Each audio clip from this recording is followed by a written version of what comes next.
기독교 신앙의 가장 핵심적인 사건, 바로 예수의 부활이죠. 그런데 이 이야기가 사실은 표절이라는 주장이 꽤 오래전부터 있었습니다.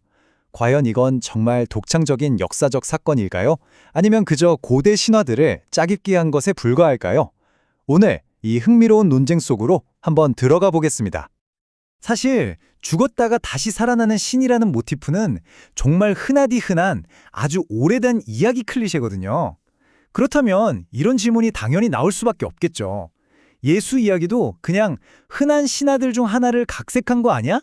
이 질문이 바로 오늘 우리가 파헤쳐볼 이야기의 핵심입니다. 자, 이 표절설을 제대로 따져보려면 먼저 기독교 쪽에서는 왜 부활이 그렇게나 독특하고 역사적인 사건이라고 믿는지 그 근거부터 들어봐야겠죠? 여기서부터 한번 시작해보죠. 기독교 철학자인 윌리엄 레인 크레이그 같은 학자들은요, 부활이 역사적 사실이라고 주장하면서 크게 세 가지 증거를 듭니다. 자, 첫 번째는 바로 빈 무덤입니다. 예수가 십자가에 못 박히고 묻힌 지 사흘 만에 여성 추종자들이 갔더니 무덤이 텅 비어 있었다는 거죠. 그리고 두 번째는 목격자들, 이게 중요합니다.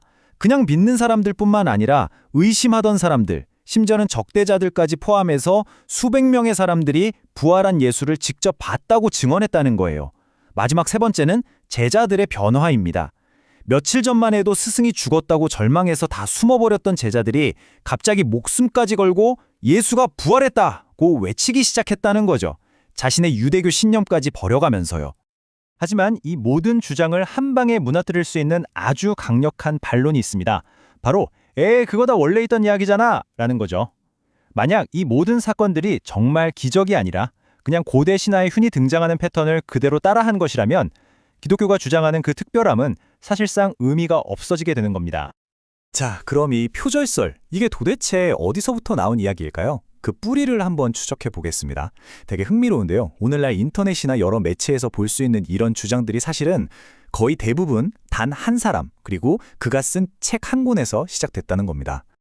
바로 커시 그레이브스라는 작가와 그의 책입니다. 이 책이 오늘날 표절설의 거의 바이블처럼 여겨지는 거죠. 원본 자료에서는 그의 연구를 엉성한 학문이라고 꽤 강하게 비판하는데요. 과연 그가 제시한 증거들이 얼마나 탄탄한지 지금부터 우리가 직접 하나씩 팩트체크를 해보겠습니다.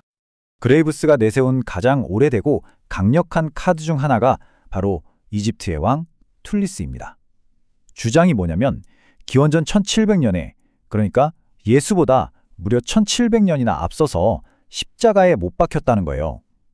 이게 만약 사실이라면 와, 정말 충격적인 이야기죠. 그런데 말이죠. 여기서 정말 이상한 점이 발견됩니다. 바로 이 시간적 간극이에요. 툴레스라는 인물이 살았다고 주장되는 시기는 기원전 1700년인데 그에 대한 이야기가 처음 글로 기록된 건 기원 후 500년경입니다. 무려 2200년이라는 어마어마한 공백이 있는 거죠. 이게 어느 정도냐면 마치 오늘날 우리가 사실 단군 할아버지가 이런 말씀을 하셨다 하면서 새로운 목격담을 쓰는 것과 비슷한 상황인 겁니다. 학자들의 결론은 훨씬 더 단호합니다. 첫째, 툴리스라는 인물 자체가 역사적으로 실존했다는 증거가 희박하고 알렉산더 대왕 같은 후대 인물들을 모델로 만들어낸 그냥 가상의 인물일 가능성이 높다는 겁니다. 그리고 둘째, 이게 가장 결정적인데요. 그 어디를 찾아봐도 그가 십자가에 못 박혔다는 기록은 전혀 없다는 거죠. 한마디로 근거가 매우 빈약한 주장이라는 겁니다. 자, 그럼 툴리스는 그렇다 치고 좀 더 유명한 신화들은 어떨까요? 이번엔 우리가 잘 아는 오시리스나 크리시나 같은 신들의 이야기를 복음서 기록과 나란히 놓고 직접 비교해 보겠습니다. 과연 표절이라고 할 만큼 정말 비슷할까요? 자, 첫 번째 주자는 이집트의 신 오시리스입니다. 이 표를 보시면 차이점이 명확하게 보이실 텐데요. 우선 죽음의 방식부터가 완전히 다릅니다. 오시리스는 물에 빠져 죽거나 몸이 조각조각 났지 십자가형을 당한 게 아니에요.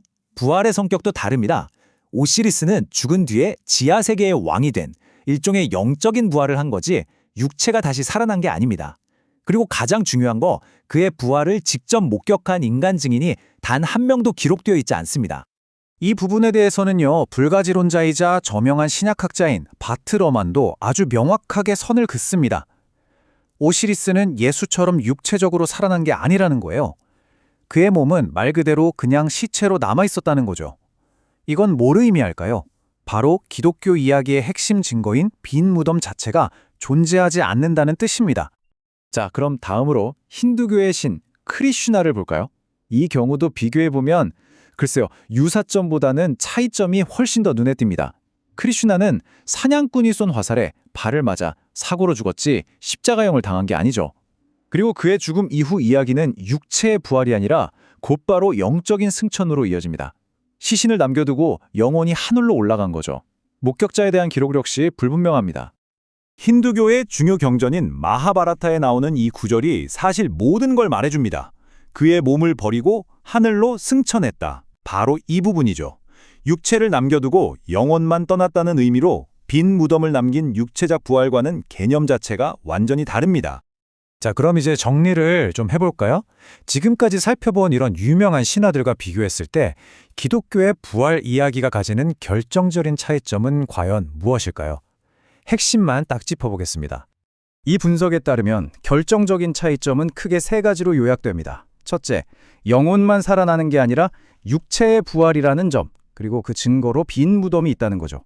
둘째, 신들이나 특별한 존재들만 보는 게 아니라 수많은 평범한 인간 목격자들이 있었다는 주장. 그리고 마지막으로 사건이 있고 수천 년 뒤에 쓰인 게 아니라 불과 한 세대도 지나지 않아 사건 직후에 기록되었다는 점입니다. 이 세 가지가 모두 합쳐진 이야기는 다른 고대 신화에서는 찾아보기 어렵다는 것이 이 분석의 결론입니다. 그러니까 결국 핵심은 이거예요. 바로 검증 가능성. 다른 신화들은 보통 아주 먼 옛날에 이런 일이 있었으니 그냥 믿어라 라고 말하지만 복음서의 기록은 당시 사람들에게 마치 도전장을 내미는 것과 같았다는 거죠. 무덤은 비어있다. 가서 확인해봐라. 그를 봤다는 목격자들은 아직 살아있다. 가서 직접 물어봐라. 바로 이 지점이 신화와 역사적 주장 사이를 가르는 근본적인 차이라는 겁니다. 결국 부활 이야기가 표절인지 아닌지에 대한 최종 판단은 아마 각자의 몫일 겁니다. 하지만 오늘 이 분석을 통해 우리는 한 가지 아주 근본적인 질문과 마주하게 됩니다. 비슷한 주제를 다루는 수많은 고대 신화들이 있었는데 왜 유독 이 하나의 이야기만이 신화의 영역에 머무르지 않고 역사를 바꾸고 오늘날까지 20억 명이 넘는 사람들의 삶을 송두리째 뒤흔드는 그런 힘을 갖게 되었을까요? 그 차이는 과연 어디에서 온 걸까요?